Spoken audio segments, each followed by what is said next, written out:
the same time, he's like, I'm just telling you, Levi, it's important that you know this and this and that. I'm like, it means, I said, you could talk to him. It's important that he knows. You know what I'm saying?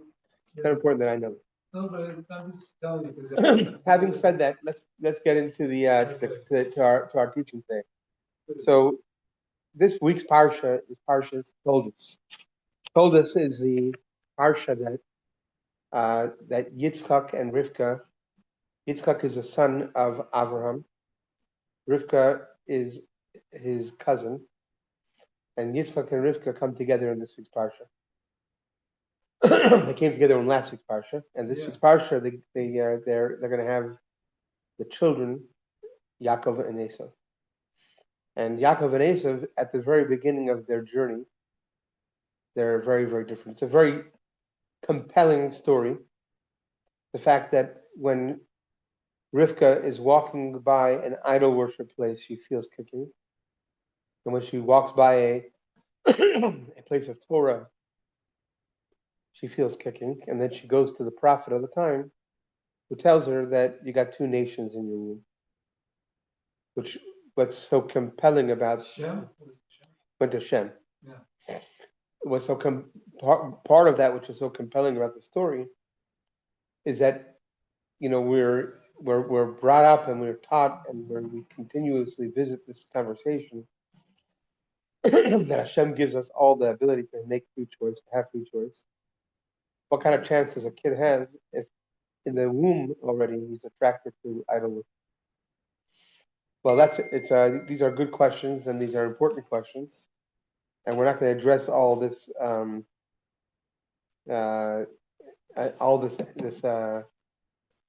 these aspects of it, but we're going to discuss some general terms. Specifically tonight, I prepared teachings from the Maggid of Mezrich. The Maggid of Mezrich was the student of the Holy Baal Shem Tov. The Maggid of Mezrich, which is around 300 years ago, and he's the teacher, and he's also the one that, not just a student, but he becomes the eventual one to replace, or not replace, but the one to lead after the Baal Shem Tov. And he's the one that becomes the teacher of the Alter Rebbe, the first Chabad Rebbe. And the first Chabad Rebbe is the one that teaches all of Hasidus Chabad. So it's interesting because the first Chabad Rebbe, he wrote the code of Jewish law when he was a young age. He was a prolific Torah scholar at a very young age. Well, Tanya is later on. Okay. But he was a prolific scholar at a very young age. So what happens is that he himself, the Alter Rebbe, he told over maybe to one of his sons, who later, after he passed away, shared that to some degree it was a struggle for him in terms of when it came to learning, because it was so easy for him to learn everything. So he wasn't challenged by the learning. And it was only when he met the Maggid, who would then open up his eyes to the esoteric teachings in a whole new level, that suddenly that problem went away. You know what I'm saying? Because when you enter into the Kabbalistic, there's no end. So that just gives you an example of who the Maggid was, who we're about to learn. The other aspect of the Maggid that's important is that the Maggid himself was a great Torah scholar before he came to meet the Baal Shem Tov. And he was elderly. He was already, in his year here, he had many people that looked up to him, admired his scholarship.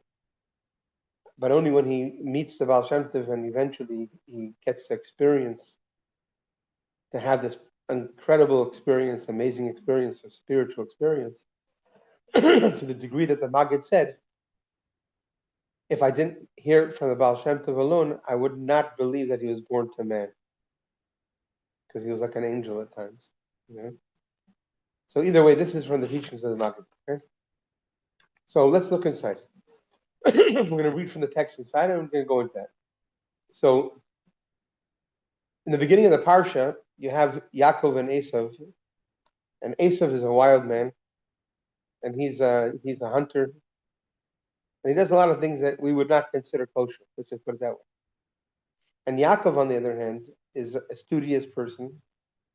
He's uh, very interested in the ways of Yitzchak, the holy ways, spiritual ways, and of Avraham, etc. And the Torah says that Yitzchak, by the way, became blind when he was after the Akedah, after he was brought up to the offering. So, but the Torah says that Yitzchak loved Esav more than Yaakov, which is kind of strange. Because, usually you would think that a person shows more love to the son that's on the path than the one that's, untamed and wild. So how does that make sense? So at a pshat level, there are those that suggest that, not just suggest, that say, that, listen, Yitzchak was blind. Even Rashi says that Esav would come in to ask him like questions to make himself look holy. You ever been through that kind of experience? Like, somebody will ask you, is it okay if I take this pencil home? But then you find out they're ripping off people for hundreds of thousands of dollars. So they're looking to put off that impression. So Esav was like that. He was tricky. He was smooth with his mouth, like the Torah says. But that's all at a pshat level of Torah, at the most simplistic story level of Torah. But what we're about to learn and talk about is a deeper. Can I just check on the questions that you brought? Go ahead. They said that Esau was born like with fur, and he looked like a monkey. He's like kind of very hairy. He was very hairy. Hairy, like the red. By the way, if you go online, you can actually see videos of people today that they have a certain condition where they're all hair everywhere. Yeah, but people would make fun of him, like you look like, Correct. Treat him like an animal. Correct. He became kind of like, and then they said when he would speak, go to Esau or go to Isaac, he would say to him, you would talk with. Do you have to give 10% on salt? Yeah, but he would like for charity. He'd speak Jacob's voice, like he'd try to talk like his brother. Well, I don't know if he tried that, but he would try to. He was a smooth talker. Yeah, so he would ask his father questions that would give off the impression as if he's up to holy stuff. Right. You know what I'm saying? That's what I'm saying. Like he would mimic his brother, learn it from his brother. I never heard it that way. That he was trying to mimic his brother. But I don't think that the hairy part got in the way of his father's interest in him. What we're about to. His father wasn't always blind though. He got blind after he married the girls who had the incest. But there's different opinions. Okay. There's one opinion that says he got blind at the altar, that the angels were crying and their tears dropped into his eyes. Blind all that. So exactly. So, but we're going to go to a different level, okay? And over here, we're going to go into spiritual understanding of why Yitzchak loved Esau. So on the surface, this is strange. Esau represents crudeness, wildness, misalignment. So why would Yitzchak, the patriarch of holiness, love that? What about that exactly did he love? On a deeper level, the names themselves are symbols. Yitzchak, literally, we learned in the last parsha, means laughter, joy, inner delight. He represents a certain delight, a certain pure level of pleasure, which is spiritual enjoyment. Just for a moment to understand that. For whatever reason, I've never heard it this way until many years later when I began to learn the apples from the orchard. And that's not an advertisement, although it is available at the J Home store online. I bought it. No, I'm just letting people know who are. Okay. But if you ever want to break down a pleasure, a temptation, there are the big ones everybody's are obviously familiar with. What exactly is it that we're yearning for? If you really break it down, what we'll come to is a realization that what we're really yearning for is something that's much more subtle than anything that's physical. But the physical experience is engaging something that resonates with that part of us, and therefore we're having an experience of enjoyment. So in Kabbalistic terms, when someone has an unaligned sexual temptation that they're carrying out, or even in their thoughts, and they're all getting all heated up about it, or whatever it is. The energy of it is actually the pursuit of something very deeply spiritual, but it's misdirected in that regard. When it's not aligned, when it's not directed in the way that's aligned with holiness, then the pleasure is being metamorphoses into something that's very primal. And that's, it's a very low, primitive level, if you will, of that experience. But really, what is it at the depth of it? It's something called pleasure. And I just want you to understand something. It's a very interesting conversation that, for whatever reason, doesn't make its rounds in the secular for the most part. At the core of everything that a person does is the invisible energy of pleasure. The moment a person loses the invisible energy of pleasure, they stop being active in anything. Even when you're doing something that you don't want to be doing, but you're doing it anyway, like you're working out, but not every day do you feel like working out, but you do it anyway. So how do you do it anyway if you're not feeling like it? Because there's a part of you that actually takes great pleasure in doing it anyway, which is why you're doing it anyway. You know what I'm saying?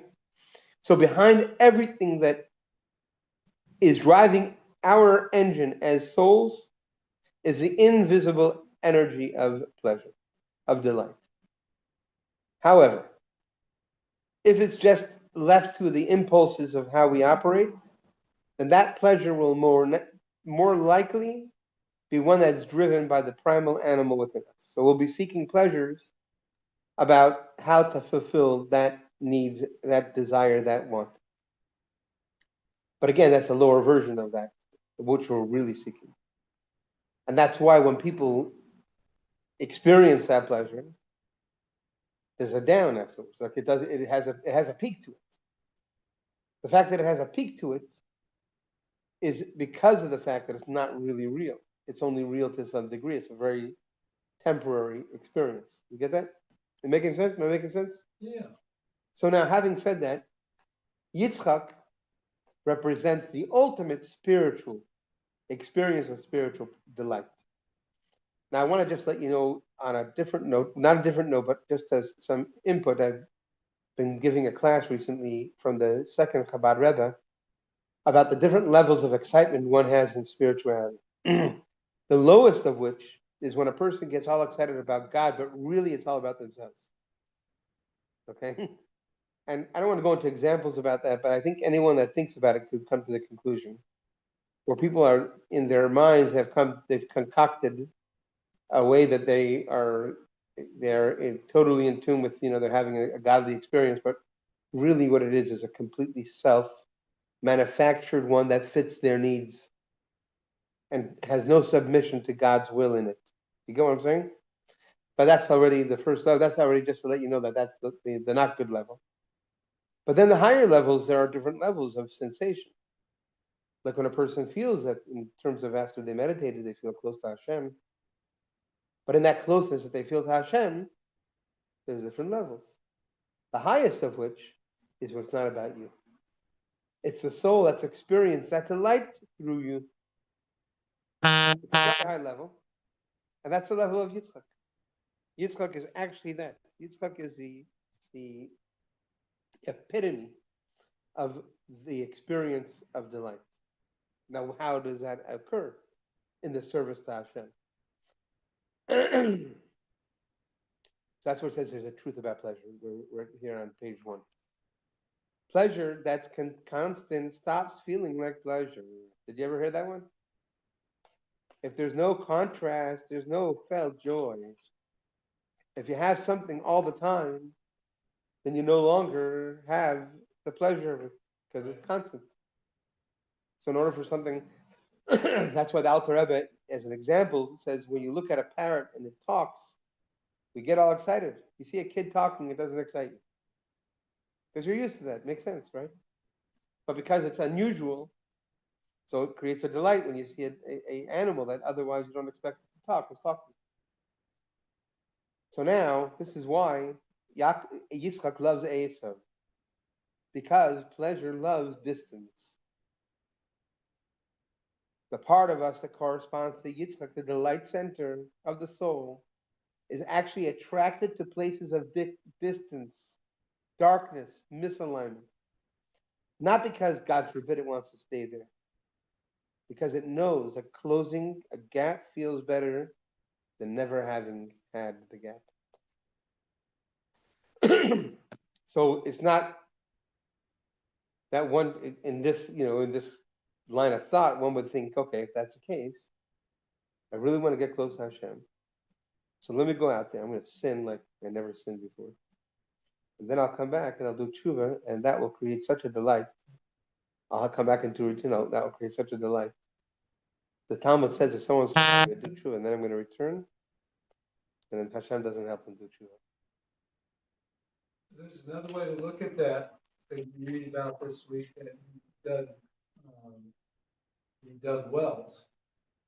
And the idea is that the water's down here and there's dirt, you get rid of all the dirt so you get the fresh.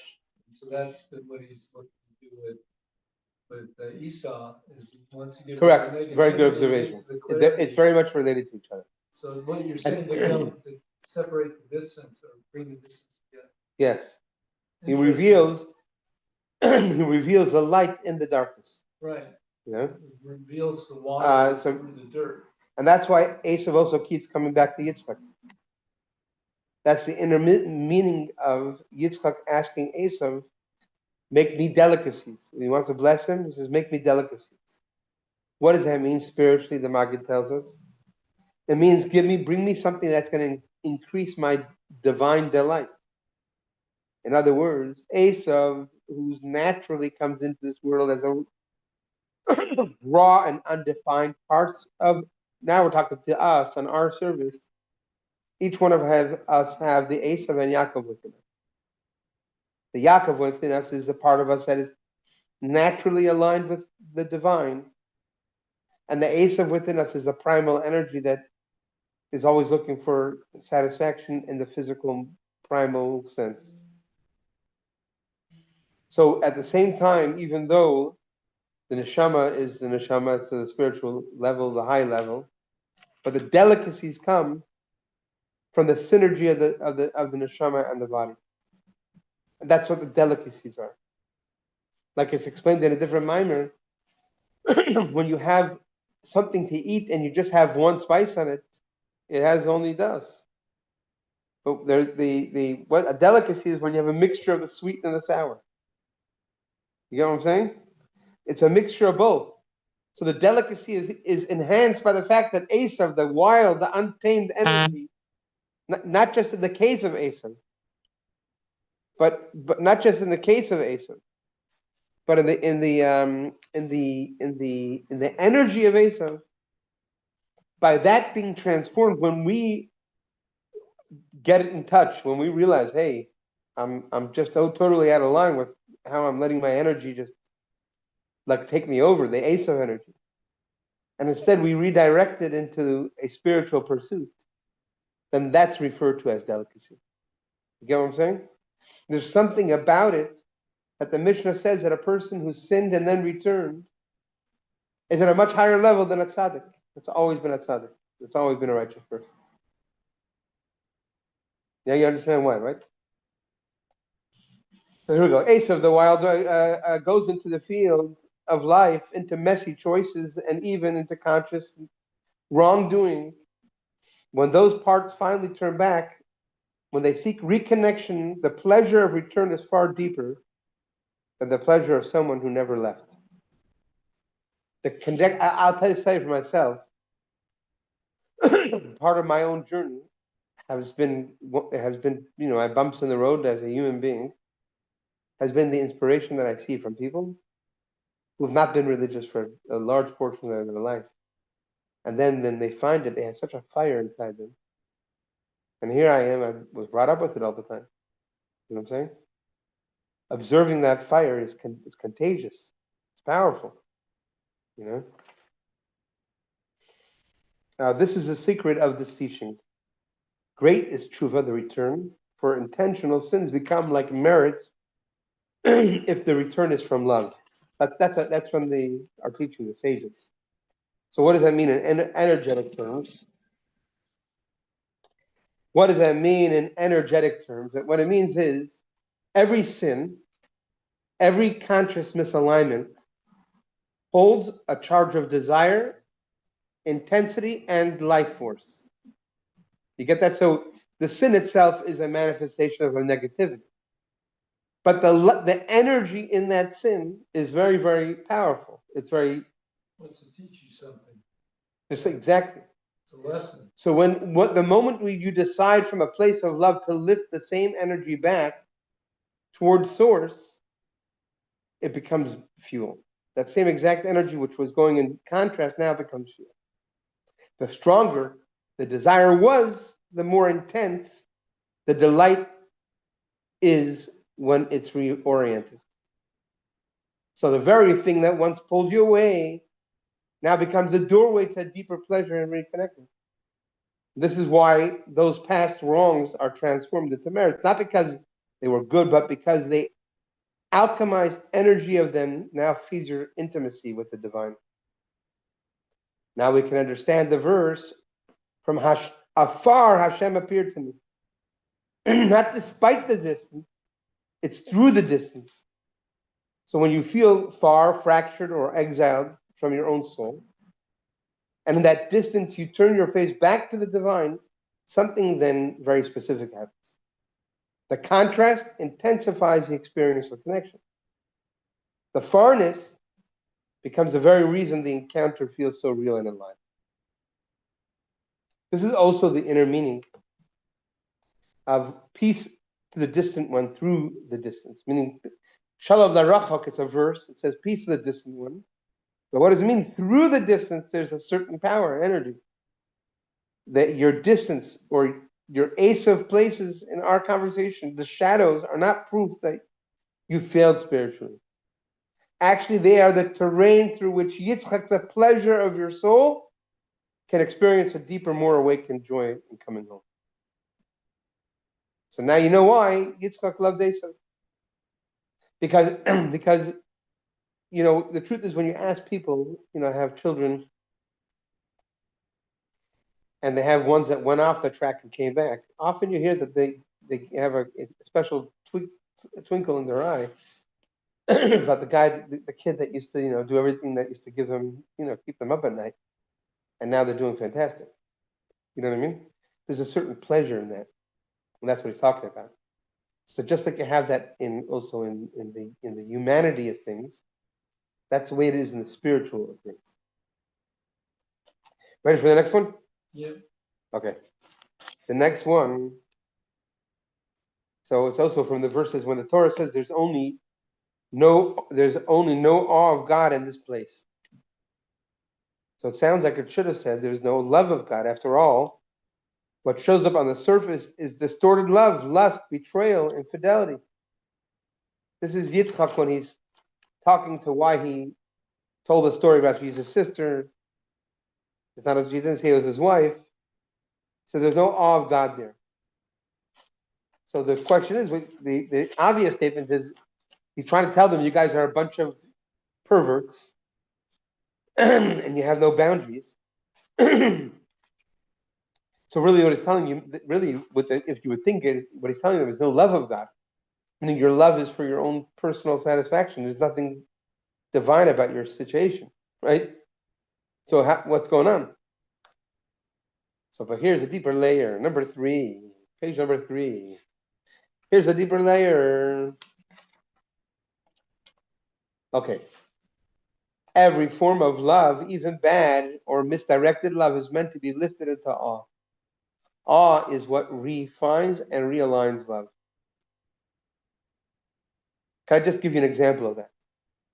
When you love somebody, then you have a certain type of respect for their boundaries. They're not your dog, okay? You have certain type of politeness that you're going to, God willing, be practicing in front of them.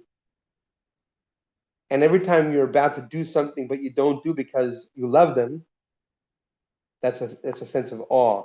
That means you love them and you have that energy of awe that's present, which is what allows for the love to endure. Because if you love them, but you completely disrespect their boundaries, that's that's problematic. You know what I'm saying? Yeah. The key is you can love everybody, right? Even your But I'm enemies. saying, but even the person you love, the relationship you have in your life. So in that relationship, let's just say a guy who's otherwise living alone, he has his socks on the floor, he has his other garments on the floor. He's okay if it's there for a couple hours.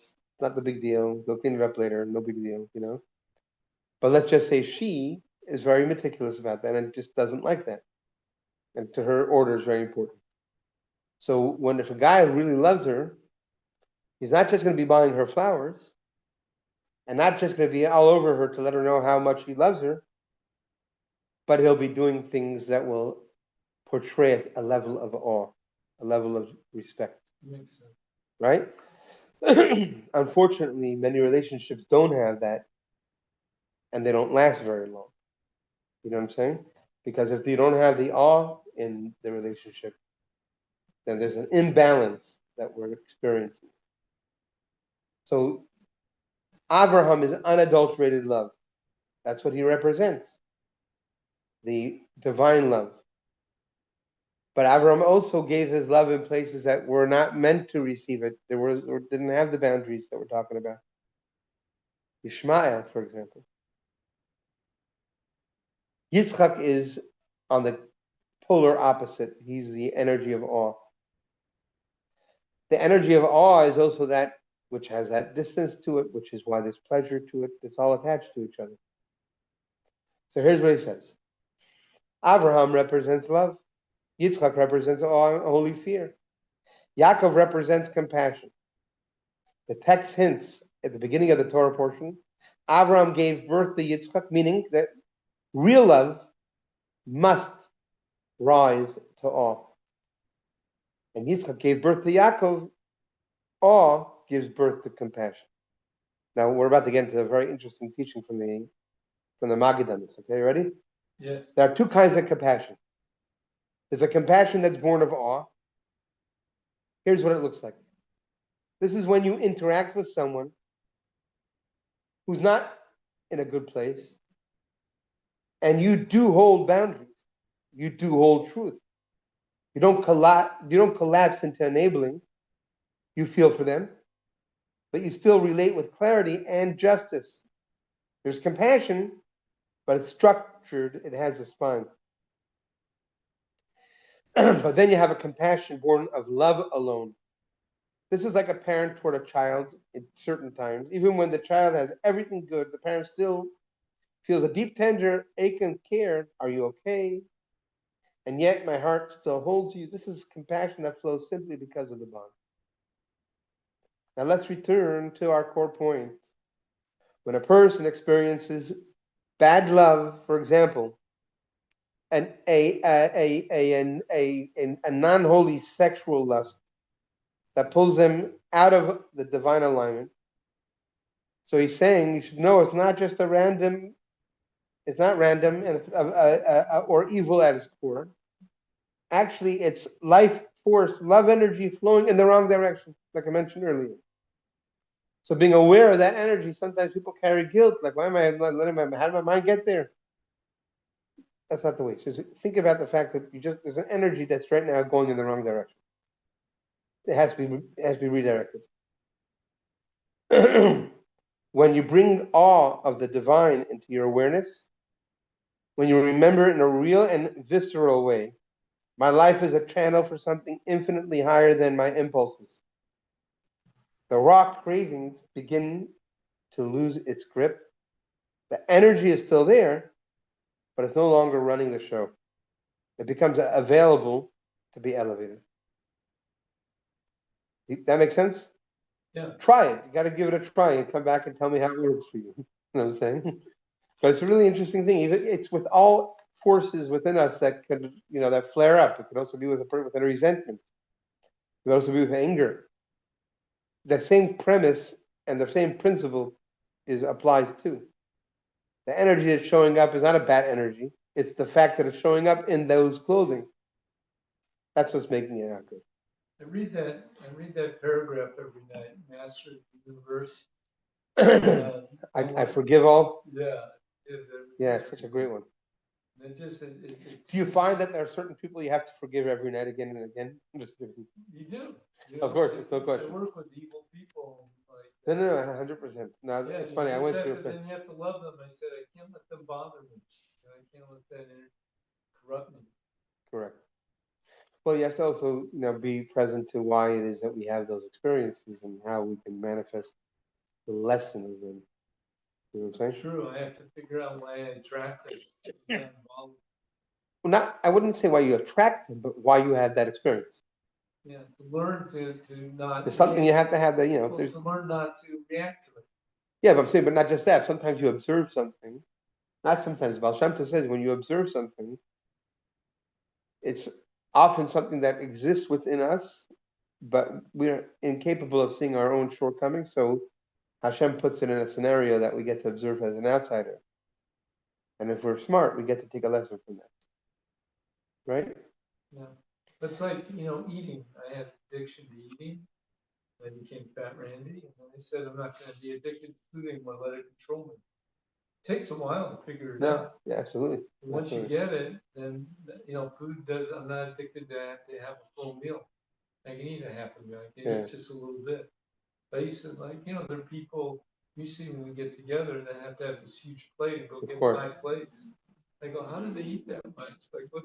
I don't. Yeah, but again, but going back to the same conversation we're having here, when a person, and I could speak for myself, when a person overindulges in eating and has binges, it's not the food that you're looking for.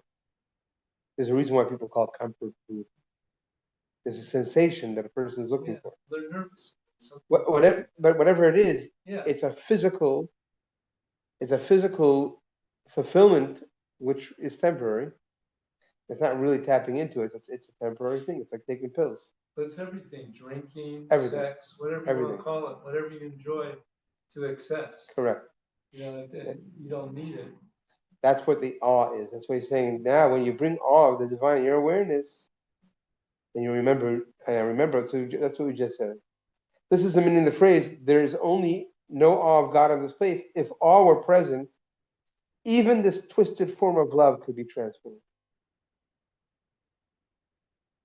Because when a bad or intrusive thought comes to you, your first move is not to panic or drown in shame. Your first move is awe, meaning practically to remember that your thoughts are not just private noise. Right. They are a vehicle, a chariot for the divine presence. And just like the patriarchs were called the chariot, were pure conduits for the divine. So in that moment, you're a messenger. In that moment, when you become aware of that thing, you're being handed a thought that you can lift it. By the way, I want to point out that the Rebbe in Tanya says that certain thoughts you don't attempt in any way to lift it. You just once you become aware that your thought pattern, you're davening, you're praying, whatever you're doing, that your thought pattern is going out of direction, then just replace it. Because so this is a general concept that we're saying, but in terms of practical advice, is just go right back into your davening, your prayer. Don't try to, what I'm saying, just get back into it. But just in the background, that energy that was just that a second ago may have floated out to something that is not aligned could be redirected. But the way to redirect it is not to entertain the process of it. Just go back right back into the prayer or the learning. Do you go to prayer or do you Torah? What's better or both? No, I'm saying, the fact is that most people, when they pray, almost all people, foreign thoughts come into their mind. Sometimes those foreign thoughts are beyond just foreign. You know what I'm saying? So, so the point is that when those foreign thoughts come in when you're praying, the moment you become aware of it, you just go right back into your prayer and the meaning of what the words and try to connect with the words and the meaning of the words that you're saying, and not to think about the process of elevation of that energy, etc. Get what I'm saying? That is something that should occur in the process of complete submission to getting back into the word and saying the words and being present to what those words mean. Yeah, that's a Make big sense? challenge for me. For everybody. Especially when we read prayers over and over again. I've read them. Well, I want to tell you something. You should just know that all those prayers have a lot of depth to them. Yeah. And if you take time to take a little bit at a time and start to study them, and I can show you where to do that online also, they start to carry more, energy in them, because Yeah. it could get boring if you just the translation of it. Right. You know what I mean? Unfortunately, I read the English version of Hebrew. I'm sure. But even with the has English, even with the English, Yeah. you know what I'm saying? When you talk about all the different praises that we give from the Psalms, even if I have to I'm going to send you the app, the Psalms app. It's called. Uh, it has the interpolation to it. Even just that, if you know those words from that way, it's going to open up your prayer experience because it'll give it more air, if you will. You know what I mean? Okay, so let's conclude. You say to yourself consciously or unconsciously, I'm not a victim of this thought. I am its guide. I will not merge with it. I will elevate it. Beautiful. Isn't that great? Beautiful. So to that you must be a faithful emissary, a true representative, the one who sent you. No, sent you, the one who gave you that thought. You take that energy, that wayward desire, and you return it to its source. By the way, there's a story of the fifth Chabad Rebbe. Now, obviously, they were on a very deep, intense spiritual trip.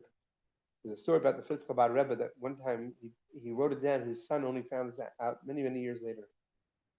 He had only one son, and that son would eventually become the next Rebbe. And at a very young age, he's just an incredible child. And one day he walks into his room when he's sleeping, and he sees a kid sleeping, and he wants to give his kid a kiss on his forehead. His son, he felt that, and instead he sat down, and he wrote a teaching of Hasidus. And he referred to it as a Hasidic kush, a Hasidic kiss. And years later, he gave it to his son as a gift. But think about that. Is exactly what we're talking about here. He took that sensation, which is beautiful sensation of father to kiss his child, but he was sleeping. It wasn't like he was going to benefit from it in that type of way. It was a fulfillment of a desire, to kiss his kid. It was so proud of him, he loves him, etc. But then he immediately directed into a teaching of esoteric teaching, and that's what we're talking about. You know what I'm saying? Over there, to begin with, is a beautiful thing. Over here, we're saying that any energy could have that possibility attached to his journey. So to that, you must say, be a faithful emissary, a true representative of the one who sent you. You take that energy, okay, that wayward desire, you return it to its source. This is the inner work. To live as someone who knows that each thought, even the messy, uncomfortable ones, can be turned into a gateway back to Hashem. If you meet it with awe, honesty, the willingness to be that faithful channel. And those are the teachings for tonight. Beautiful. Interesting, huh? Mm-hmm. And how did